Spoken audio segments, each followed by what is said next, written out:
Good morning, guys. Welcome back to another week here at Side Hustles by Seoenz. I'm Juan Carlos Enriquez. And I'm Heidi So, and together we are Seoenz. Today, our host, Heidi, an Airbnb expert in El Paso, will be answering common questions that we have received about Airbnb.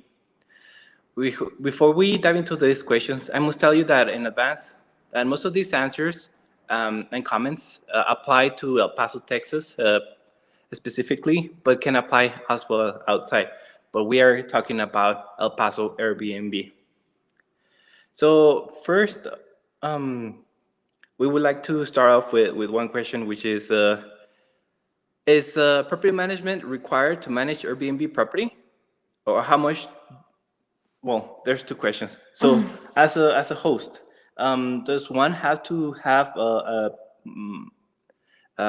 property management required or like a license? Well, in Texas, there's no license required to be a property manager. Um, and you don't have to have a property manager to manage the Airbnb company or the property. You can do it yourself. If you don't want to do it yourself, you can also hire what we do, which is a co-host. So we act as property managers slash co-hosting for 30% of commission. And what we do there is that we would fix anything that we can fix. Obviously, there's things that we would need a licensed specialist or either plumbing, HVAC issues. So all of those things that they're out of our expertise, then we would need the owner to take responsibility. We could still set up the appointment. We could still get like our contacts and our contractors to do the job, but we wouldn't pay for those services to be done.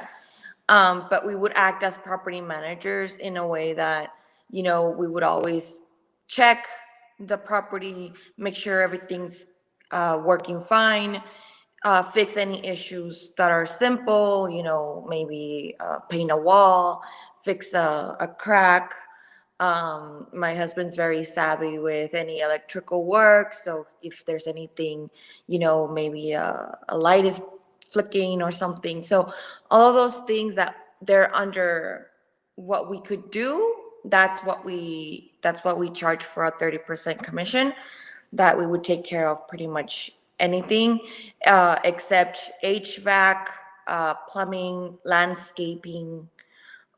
Those things we wouldn't take care of, but we would still recommend you, or we could still contact the service provider and set up the appointments and everything so that the owner can make a decision and pay for that service. Another question is a lot of focus on the weather that we have here in El Paso, Texas. So this person wants to buy a property which has forced air AC. So this question comes as this: do you think forced air AC works in this area? No. Yeah, Texas, especially. I don't know if you guys just heard the ERCOT, or I don't even know how they say it, but so there's a heat wave in Texas, especially here in El Paso. I mean, we are at a desert, and it gets really hot during the summer, and it gets really cold during the winter. So you always need a good heating system, and you need a good AC system. So I wouldn't recommend him to stick with the forced air, because you do need a good AC. The thing is that I believe that forced AC was good for someone that is living at home. Like, let's say this is my home, I'm staying here and can withstand the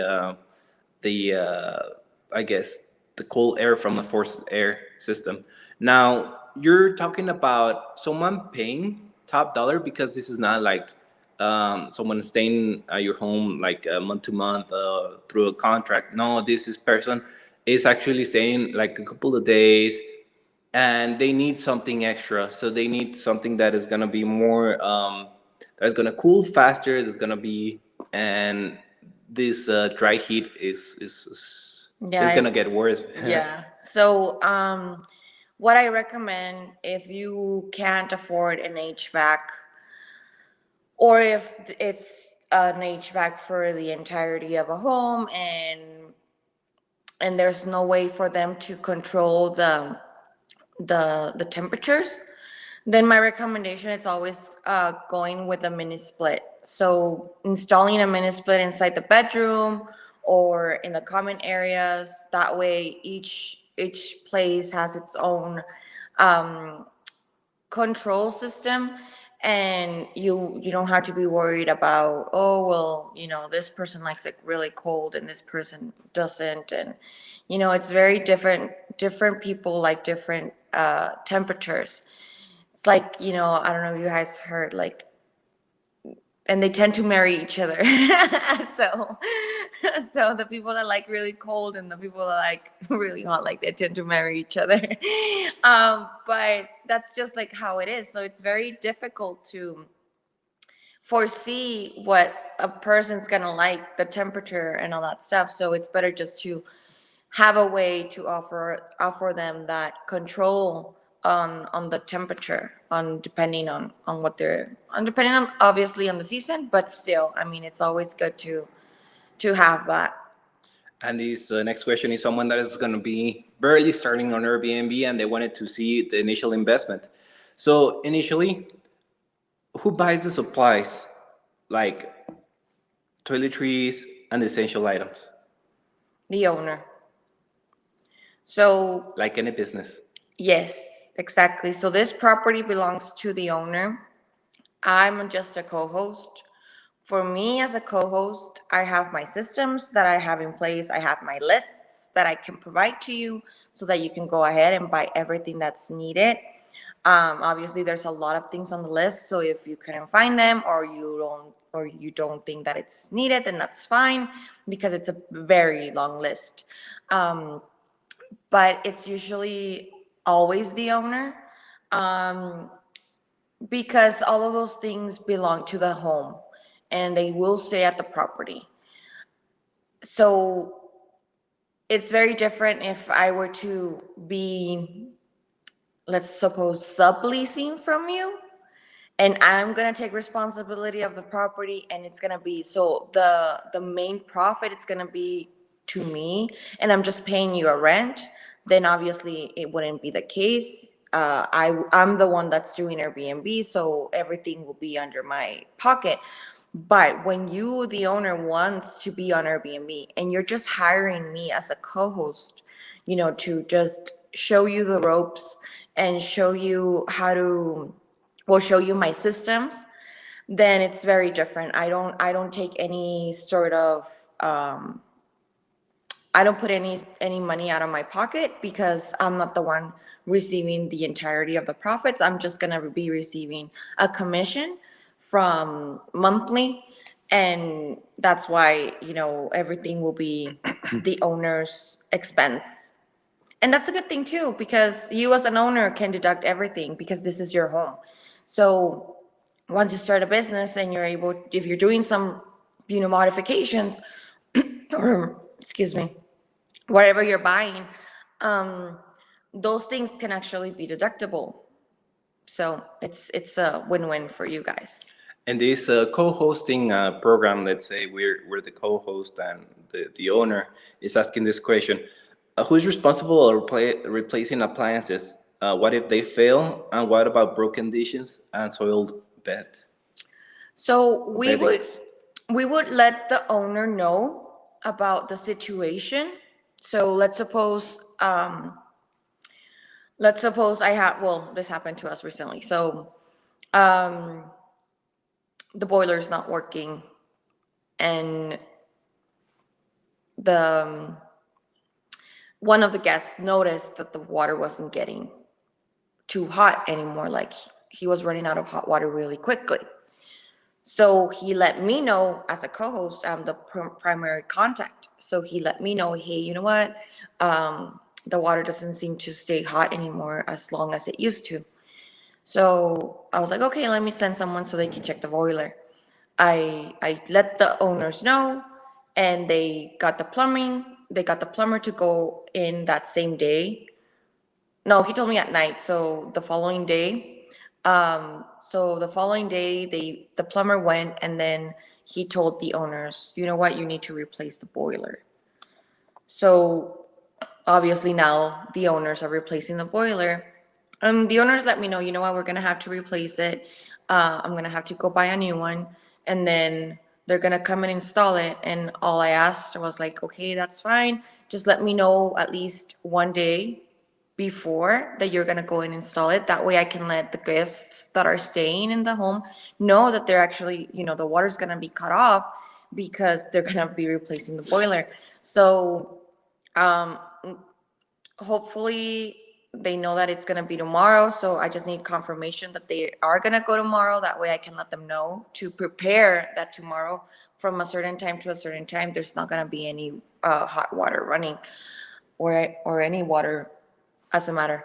But that's just like an example of what would happen. So the owners have to take the responsibility. I let know the owners of what issues arise, but the owner either if this was the situation, sorry, the example I gave, they're in North Carolina and we're here in El Paso, Texas. So that's why, they have to go and check and everything.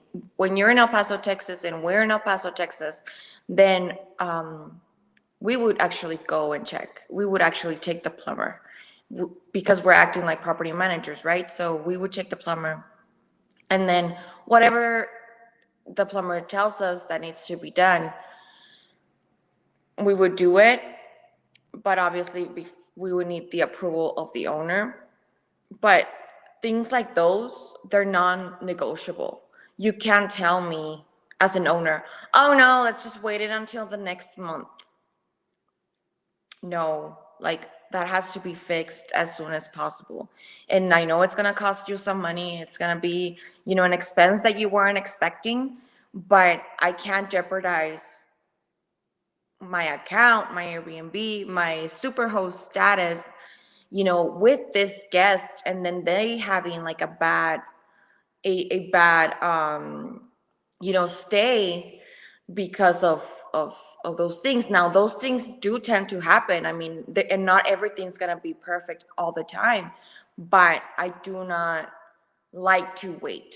We're very fast at doing turnovers. We're very fast at fixing the problem. So as long as the owner, it's the same way as us, that, we know that there are things that happen and we just have to fix them. So that's the only thing that we ask, is that the customer comes first. The client's paying to be there and they deserve a great stay.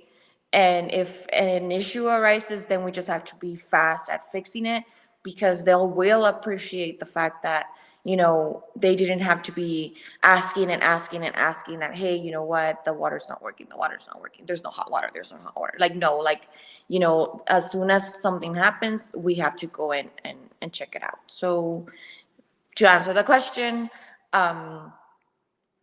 then the owner will be the one paying. If you're in El Paso, Texas, we will be the ones doing all the logistics, getting the plumber, getting everything worked out. But that expense will come from the owner. Now, the same thing goes, I'm sorry, it's different if it's a damage done by a guest. So if a guest did some damage, then I can go through the Airbnb platform. I can ask the guest to replace whatever happened, whatever damage was done. If the guest denies that request, then I could go ahead and jump over to Airbnb. They do hold a security deposit that we can get that money from. So it's very different than if it's an issue with the home that needs to be resolved because of just maintenance, than if it's an issue done by a guest that it's a damage. Obviously, there are different routes that we have to take. But at the end of the day, if the guest doesn't pay, $1. Well, I usually never charge them that because I mean, I have wine glasses that cost me $1 from the dollar store. They're not expensive. They're not like they're part of the wear and tear. So those things like I don't really charge a guest for. Like that's fine. Like and I have had guests that break a glass and they let me know and they offer to pay and I'm like no, don't worry, it's fine. It's just $1. Um, but obviously it will be up to the owner if they want to prosecute on something so minimal. But whenever it's something much higher, I do go through the Airbnb app. I first ask the guest to replace or pay for the damage.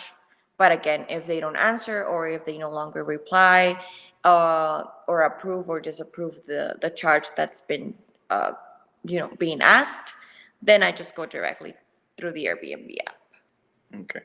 So the next question is regarding co-hosting as well. Someone that is just barely starting, and it says, who's paying for cleaning and how much?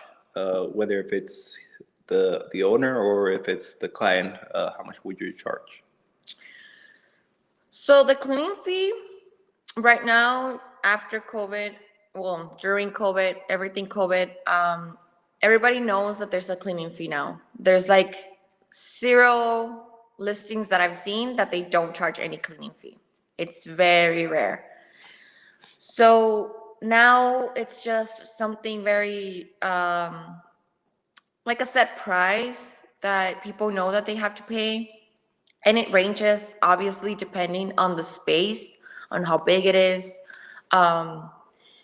But for me, I tend to start at $50 for the cleaning fee. Now, the cleaning fee, it's not to be mistaken. So when a guest is paying the cleaning fee, it's the cleaning fee after they leave. It's not a cleaning fee to get their room cleaned before. The room should always be clean for the guest to arrive. You can't give a guest a dirty room and expect them to have a great stay. So no matter who pays or whatever, the room has to be clean and sanitized and, perfect for them to check in. But the guest that's gonna check in, they pay a cleaning fee for when they leave. We can actually pay someone to clean for whatever they left. Now, there's 2 options. You can either go the route of you as an owner cleaning the property, which is completely fine. You save a couple of bucks. Or if you don't have the time and you hired me to be the co-host, I already have my staff that I work with because I don't do the cleaning for the units that I have on Airbnb. So your unit will just be another one, another addition to our portfolio. Therefore, it will be under the same umbrella. So we would go and do the cleaning. We wouldn't follow the same systems that we already have in place because we need to make sure that your apartment, bedroom, home, it's at the same standard as our portfolio. I don't let you do as you wish because you still have to follow my lists and my systems. That's what we know works, and that's how I've become a super host, and I have more than 300 reviews, 5-star reviews. So then that's what we know that it's actually important, to follow a system. So even if you want to be the owner cleaning and saving a couple of bucks, you would still have to follow the system that I have for cleaning. And if you don't want to do that, then we can always just, use my cleaning staff to do the cleaning for the unit, and they would do the same thing, right? Like they're gonna follow my system. So, most of the cleaning, the guests will cover it, but because we don't know how bad it's gonna be, or how dirty it's gonna be, or if they used a lot of dishes and they never washed the dishes or whatever, because we cannot foresee the future, we're charging a cleaning fee beforehand. So that's why, I charge like around $50 for a 1 bedroom apartment. If it's a 2 bedroom, I tend to charge between $75, because obviously it's going to take me more time. Well, not me, but it's going to take them more time to clean it. So it all depends. But that's why sometimes the guests will cover it if, they didn't leave anything behind. They were pretty clean and tidy. Um, so it's going to be less than $50 to clean that room because the staff's going to be done quicker. But if they left a huge mess, or they left a mountain of dishes, then that's going to take the staff a little longer time. So sometimes you might not really, the guests won't really cover the cleaning fee with what they paid because it took the staff a longer time to clean the room. So that's the only thing. I think I answered pretty So the the question. next one is for someone that is investing here in El Paso. They're looking for a property. So this is the question that they have. So what areas in El Paso are better to have an Airbnb? And what are the zip codes that, and what items or areas are close to those areas? What should they be looking for to invest in an Airbnb property in El Paso, Texas? Well, like I mentioned before, El Paso's growing. Every area, I think, has potential. Um, Let me it's just so say big. something is that we were not aware that one of our guests told us last week that they didn't find any other Airbnb open or available for that night. So there's a huge Demand. demand for Airbnbs. People are looking for for an Airbnb and stay that same night are struggling so much. Some of the properties are they're finding it's in just across the border in Juarez, and that's out of their reach. So that's why we're pushing ourselves to get Encouraging. more and encouraging a lot of people to bring on their Airbnbs because there's a huge demand for these. And when the demand is high, the price will go up as well. So, like right now, there's a huge housing boom. So, there's a lot of demand for houses. The value of the properties have risen. So, that's why, because there's a lot of demand. The same thing for Airbnb. So any place, I would say it's right now, it's good. There's a huge demand for Airbnb. So yeah, that's mainly what I was gonna say. Anywhere here in El Paso, I I think it's a good opportunity. But from our experience, what we look for, what we choose, we just bought a new property, and we focus around where we are, right? Because we're central, we're always downtown, our businesses are downtown. So we really can't go too far out of our way. For us to go all the way to Horizon, to go all the way to Sierras, to go all the way to the east side, it's gonna be we're not really gonna see the benefit because it's gonna be a long drive. We're gonna have to commute further. We're gonna have to spend more gas money. So all of those things, like we take into consideration because we do all of the remodel, we do all of the design, we do everything. So it's a different aspect from us, but depending on where you are, even if your home doesn't feel like it's in a great place, as long as the neighborhood it's safe, as long as the neighborhood is not sketchy, it's not um someone would be comfortable staying there, there's enough lighting outside, in the streets, not just in your house. You have to make sure that there's no vandalism, that there's no maybe, I don't know, like just different things that people focus on, because the demand that we're seeing right now is from traveling professionals. So these traveling professionals, they usually tend to do a solo traveler. They don't come with their family, they don't come with anyone, they come by themselves. Now, most of them are actually women. So we have to make sure that we're offering a safe place for them to feel comfortable to be coming home at whatever hour, maybe at 2 a.m., 4 a.m., or leave at 6 a.m., 5 a.m., because they have, very variables of schedules, and they do 12-hour shifts, and, so they go in really early or they come back really late. So all of those things, we have to make sure that the neighborhood around it's safe, that they will feel safe walking from their car into the house, that they will feel safe, just taking a jog around the neighborhood. Those things are very important, and that's what you need to look for, regardless of the zip code. As long as you feel safe and there's nothing sketchy or, bad around, and you guys can tell. I mean, you guys can tell if it's not a good neighborhood. If you hear stuff at night, or if it's really loud, or if that neighbor, or maybe you take a quick drive. You can take a quick Or drive es around el at segundo different barrio. times. You could take a quick drive at different times of the day, take a drive around that area at night, take a drive around that area during in the morning, in the midday. That way what happens, because what if the neighbor every night they're doing like a party, and we have these professionals, they need to rest, they have to go to work, and they won't even be able to have a good rest. So you are like a hotel.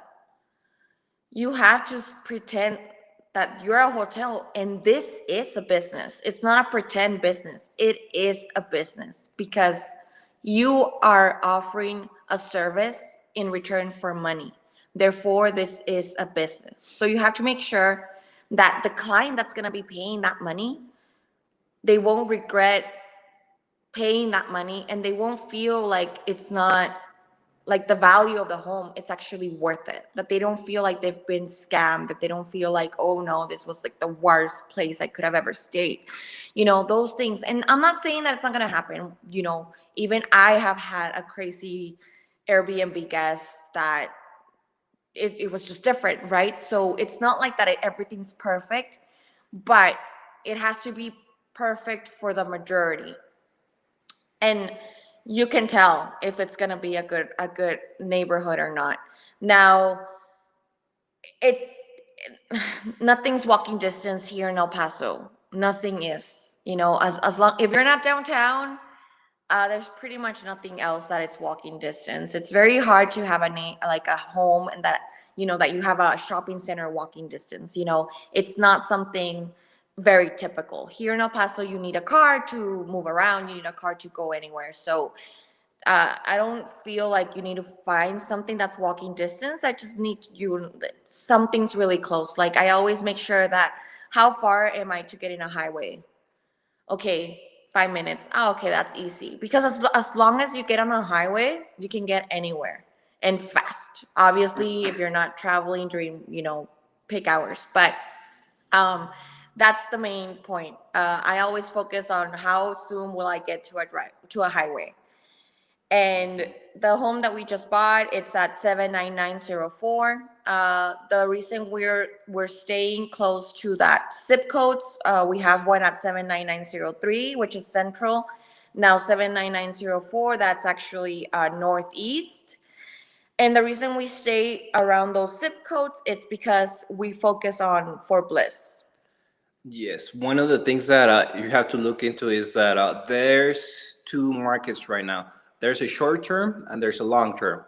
For us, El Paso has been a long term for Fort Bliss. So there's a lot of people coming in and out from Base. from the base, and that's gonna be forever. But right now, there's a huge demand, like in Horizon, for the Amazon warehouse. There's a lot of workers that are coming in, and mostly for these ones are male, and for our experience, they're dirty. But it's like anything. It's like anything. Is if you're gonna focus on like a short term, high And income, mhm. So it would be a great option to go into Horizon. Besides, there's a lot of houses being built over there. There's construction workers are going to be seeking, because there's not enough workers in El Paso. There might be some outside, so they're going to be bringing a lot of people from outside, and they have contracts for about 6 months, 4 months or so. So for Horizon, it's a good option if you're looking for like a high paying short term investment property. So let's say you're looking for long term, go near the hospitals. There's a lot of traveling nurses, or go to Fort Bliss. There's always going to be soldiers, and there's a lot of other professionals are looking for stays that are going to be short. And for sure, I'm short. I mean, a couple, like a weekend, or maybe like 2, 3 months, even up to 6 months. Another thing is like my wife said is that it is crucial for you to be close to a highway, either I-54 or I-10. So it is a great option to be close to any highway. Yeah, and I mean, as long as the neighborhood's fine, everything around, like I mentioned, you guys have seen the property that we just bought. So the reason I like this property, it has a lot of potential, but it's the eyesore of the neighborhood. Like every other house around it, it's pretty, it's well done, and this is like the only the only house that needs that, that fixer upper. So we've taken on this project, and once we're done with it, we're sure that it's going to be just as pretty as the house around, that it's going to look like the neighborhood, it's going to be part of the neighborhood, it's no longer going to be that eyesore. And that's very, for us, it's very exciting, because we get to actually make this neighborhood a complete great neighborhood. It's not like, oh, there's just this really weird house there. Now it's gonna be every house around, it's gonna be great. So we're very excited about that project, but I think just, yeah, focus on getting close to a highway. And for me, close to a highway, it's like 5-10 minute drive.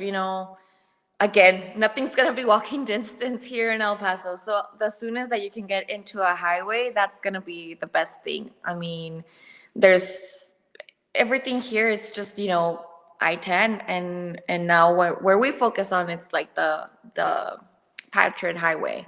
So So for the next question is the same person that is looking for this investment property. Do you think a duplex works well for an Airbnb, or would you choose a single home for Airbnb? we always choose a duplex Or a multifamily? or a multifamily, exactly. Because the way Airbnb works is that you need listings, right? If you have a duplex, you're paying the same mortgage for that property that is a duplex, but it's a property. So you're paying that mortgage already. But with Airbnb, you get two separate listings. Therefore, two different people can be staying, or families can be staying at the same time. So you double your income like this. So we always go for duplex, multifamily, or what we're doing right now, we actually bought a single home. But the single home we bought is a 6-bedroom, 3 baths. So because it's so big, we're actually gonna make it a fourplex. So there's ways around buying a single home. If you can find those single homes that are a duplex, that's gonna be the best, which was the first property we bought was a duplex, but they never separated the services. So it was still considered a single home. And Less taxes from the utility company. Let's say we just have to pay one electrical bill with one set of taxes, instead of paying like separately. two. So it's much better. So if you're able to find that single home and you think it has potential to be converted into a duplex, or in our case, a fourplex, then that's going to be a blessing in disguise. Because with Airbnb, you don't need to separate the utilities, because the owner pays the utilities, right? You don't give the Airbnb guests their bill, electricity. bill. Yeah, like, oh well, this is what you paid. No, like, you pay all the utilities. That comes out of your business account, just like the mortgage, Expense. just like it's an expense. So that's why it's very important. Like, if you are able to find that single home and that you can make it a duplex without separating the utilities, then you're going to save money in the long run. As long as you make it Airbnb, it's going to be better that way. The same thing with the Wi-Fi, obviously. Here in downtown, we have an entire building with just one Wi-Fi. One account. Exactly. So we pay It's like just awesome. $120 for a Wi-Fi, and it has like 200, megabytes per second. No one really uses that much, but everybody has Wi-Fi. The businesses downstairs, right now we're at the business downstairs, and we have great Wi-Fi. So we're just paying one bill. One but bill. That's the thing, is that you have, as a business owner, you just have to do everything right now. I mean, you have to think about it, but the thing is that action is much more important than doing it. Okay, let's do how to reduce cost. No, do it and then try to reduce cost, because that's what we learned, that okay, so let's reduce this, let's reduce that, and then let's increase insulation. Then you can add some more income while reducing expenses. So yeah, I mean, there's ways of saving money along the way. But yeah, that's our recommendation as well. Like, just make sure to look for that single home that can be made into a duplex. But if you're already buying a duplex,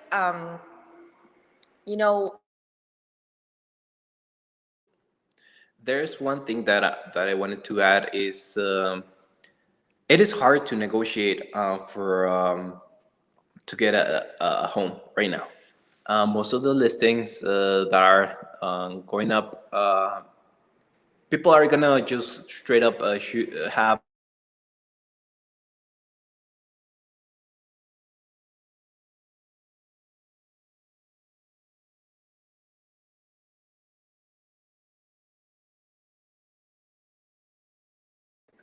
Sorry for the technical difficulties. I think the our iPad, yeah. iPad just logged us off, I guess.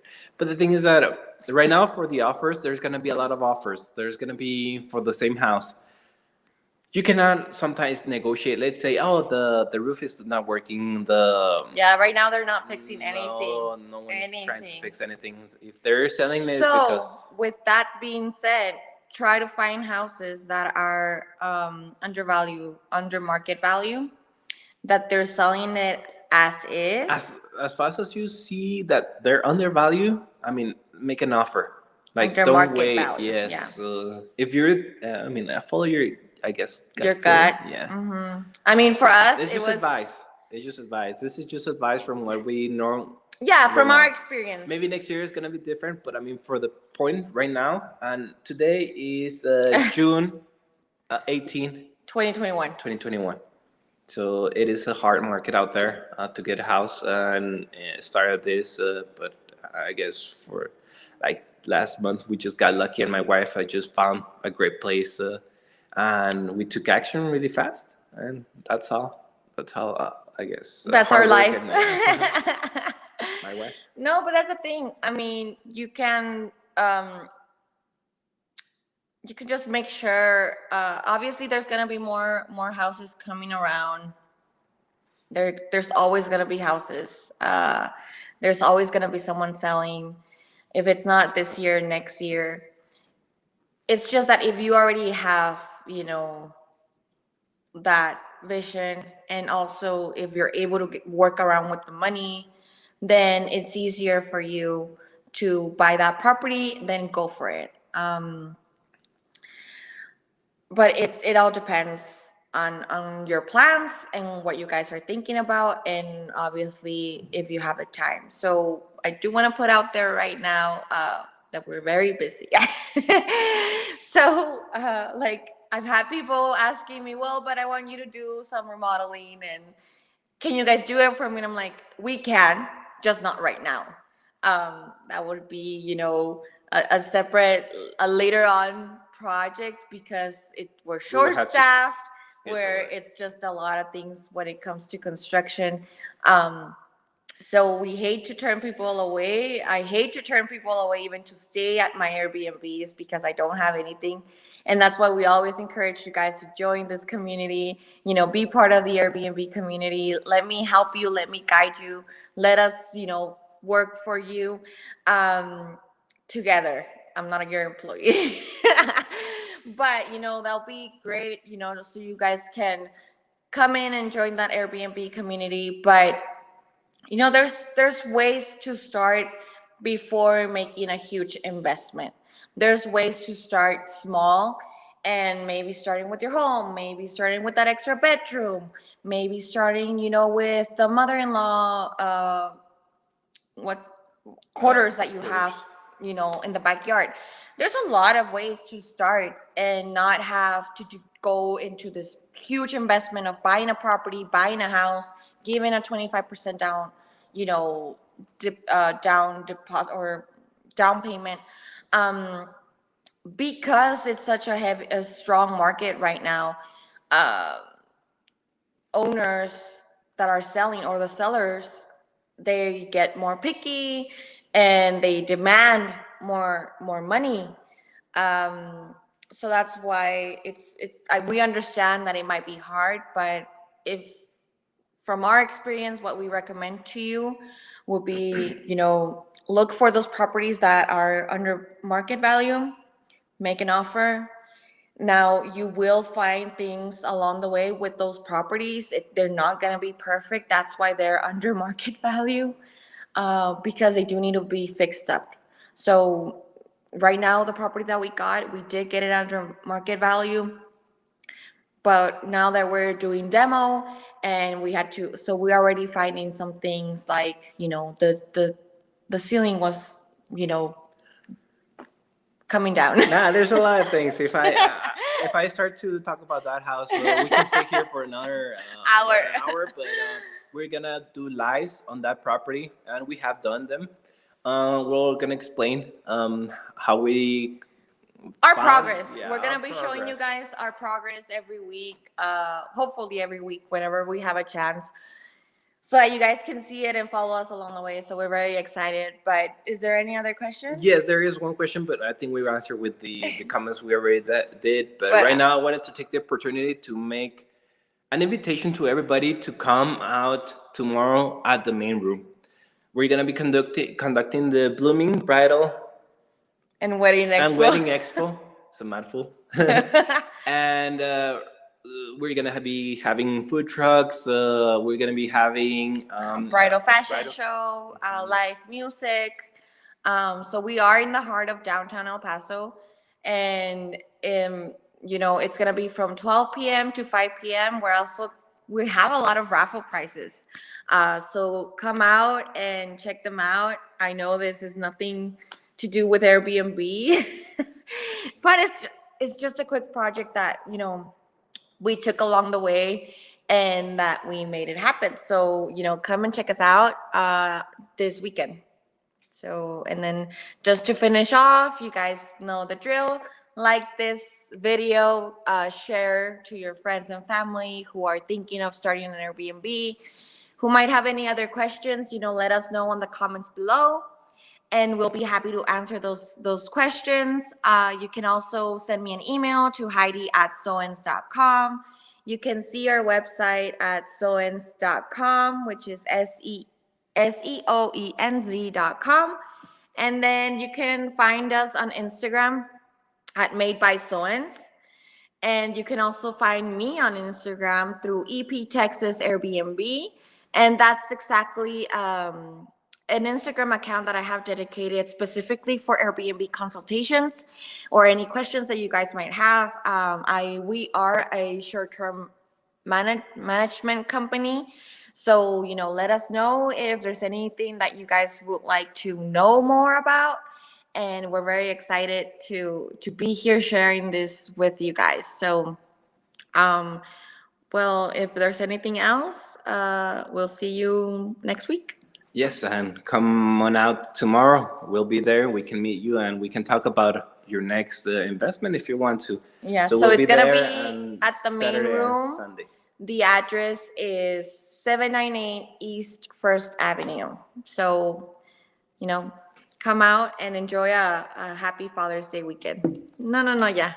Okay, so that's it. Thank you so much for listening to us, and again, share, comment, and Like. ask us. Yes, ask us. All Follow right. us. Thank you. Have a great weekend. Bye-bye. Bye.